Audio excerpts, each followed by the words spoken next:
What if I was to tell you that you and Michael Jackson actually have more in common than you think? What's up, you guys? We're back with another video. It's Etana, and today I'm back with a little something different. More or less the same, but I really wanted to talk about Michael Jackson because I just watched the Michael movie, and if you've not gone to see that movie, don't know what you're playing at. But I love Michael. Michael is someone that I didn't grow up on all his music, but my dad is a very big fan of him, so I really knew a lot about his catalog, and he's just a fantastic artist. Like, who isn't inspired by Michael Jackson? Like, come to the front.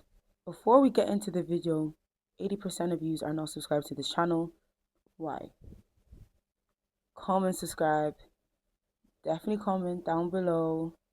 Interact with us, like, share the whole lot. Like, we're trying to grow the channel here, so it would be greatly appreciated if you join the community, if you join the antennas. So yeah, without further ado, let's get into the video.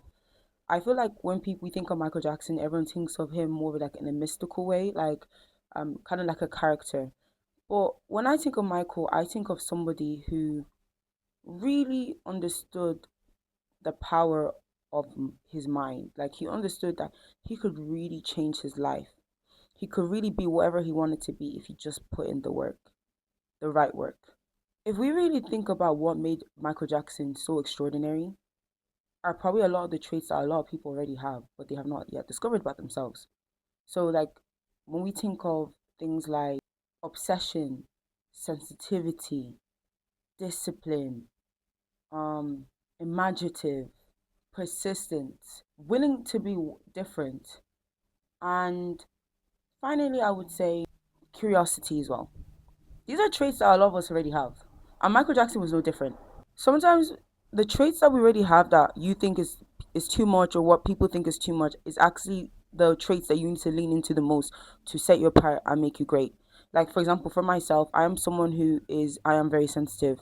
I do like to talk a lot, and I'm a bit of an oversharer. I'm also very direct. I would say I'm also very introspective.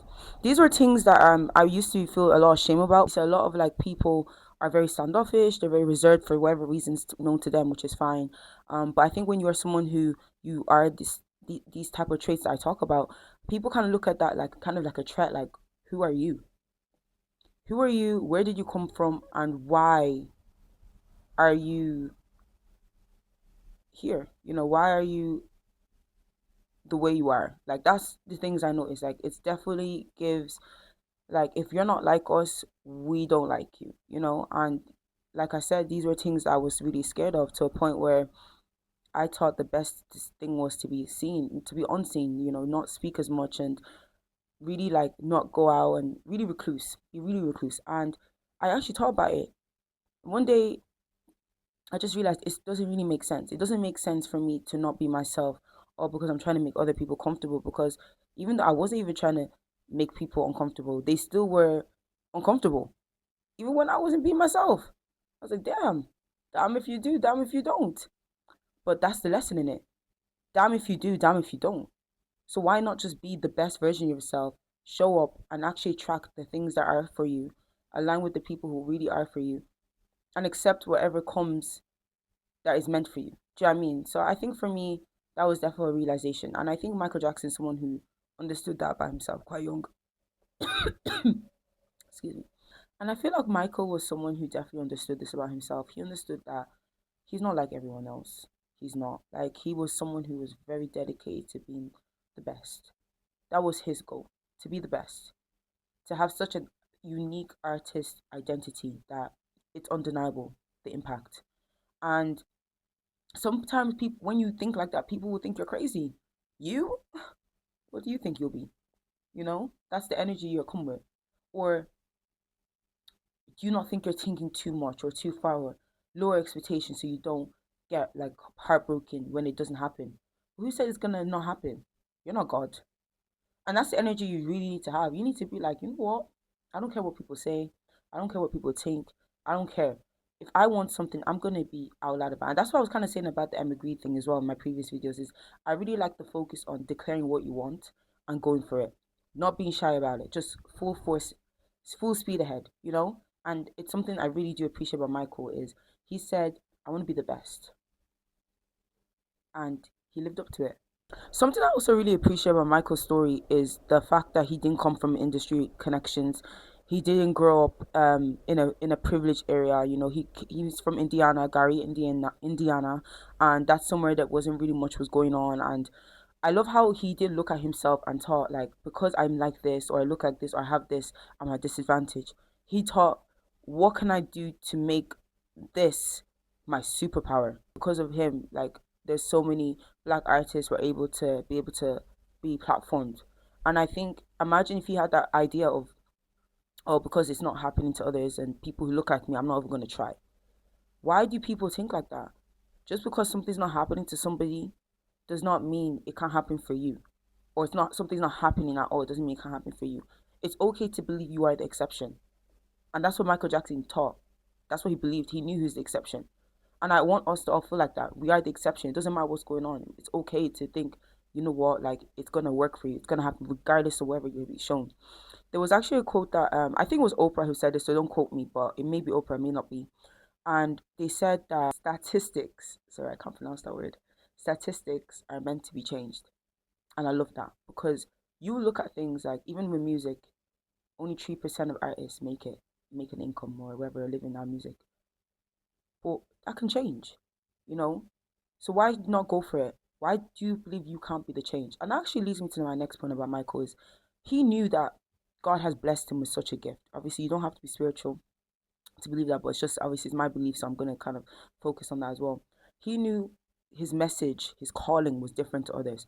He wasn't just there to get the hits and make the money and the girls and like no.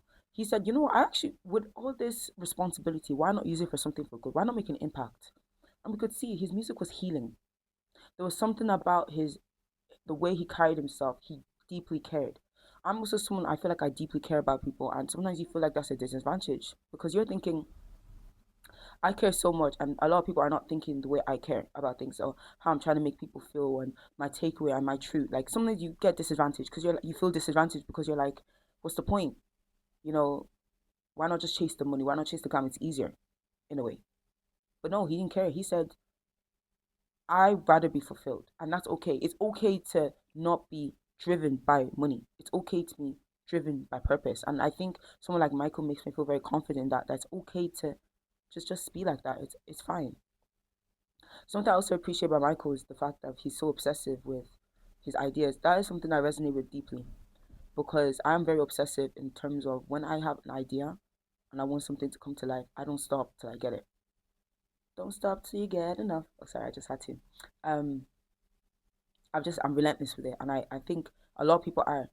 Funny enough, a lot of people are like, no, I'm not like that. I'm not like that. I can't work as hard. I can't be as obsessive. That's not true because some of you obsess over Netflix. Some of you obsess over junk food, bad habits, smoking, alcohol. We all have obsessive tendencies. We all do. But where is your obsession going? That's the real tea. I think once you shift your obsession into what's going to benefit you and what's going to grow, the possibilities are endless. The success is inevitable. It may look different to what you want it to be, but you will be successful. Like, I have no doubt about that. And that's something I do think Michael conveyed quite well. I also like how with Michael, he really understood the importance of surrounding yourself in what's going to confirm where you're trying to be.